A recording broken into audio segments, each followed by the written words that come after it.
frustration, desperation, and another cry for help for the borders to open. Some of their signs say Syria is bleeding open the borders. Afghans staged their own smaller protest further down the same terminal. All are stranded at Greece's largest port, nearly 4,000 migrants and refugees. While some are bussed away to newly built reception centers, hundreds more arrive each day from the Greek islands. This is our first day in Athens. We wish that to go to camps, and wish that the other organizations that help us to show a way to go to the camps. After that, we wait that for the governments to open the port, inshallah. Instead of a camp, Orhan and other families are directed to a passenger terminal used as temporary housing for refugees. We are not allowed inside, but they are luckier than many here. The port is slowly turning into a small tent city, with people exposed to the cold and the pouring rain, including women and the little children. We came here to offer something to the small children. We mostly feel sorry about them.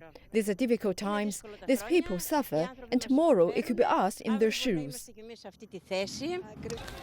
For those stranded at the port, the kindness of volunteers and sometimes strangers are the only things they can count on. Lines for food, blankets, supplies are getting bigger every day, as dozens of overworked volunteers distribute everything from water to diapers. But that's not what the migrants and refugees here want.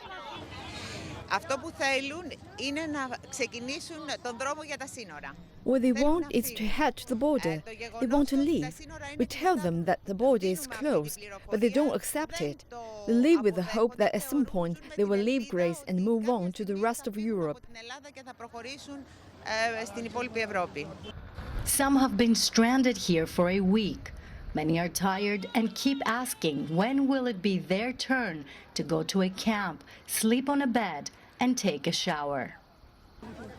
Another 600 people arrived early on Wednesday morning here at the port of Piraeus, and now it's past 1 p.m. and there's still a lot of confusion among everyone here as to whether any buses will be arriving here to take people to the government's reception centers. The situation at the port has become more chaotic as Greece struggles to shelter over 40,000 migrants and refugees stuck here after the border closures. Most of the older centers are full, while some of the new ones have been criticized for their poor conditions. Some of the migrants who tried to cross Greece's northern border returned to the Idomeni camp and described their ordeal. Some journalists helped me across. We crossed the Macedonian border and we were surprised to see the army there. They were very harsh with us. It felt like a death machine, not humans dealing with us. They divided us into groups. No one was allowed to stand up. They took our mobiles. They scared journalists by yelling at them. But they won't be deterred. Some say only one thing will stop them from reaching Northern Europe, and that is death.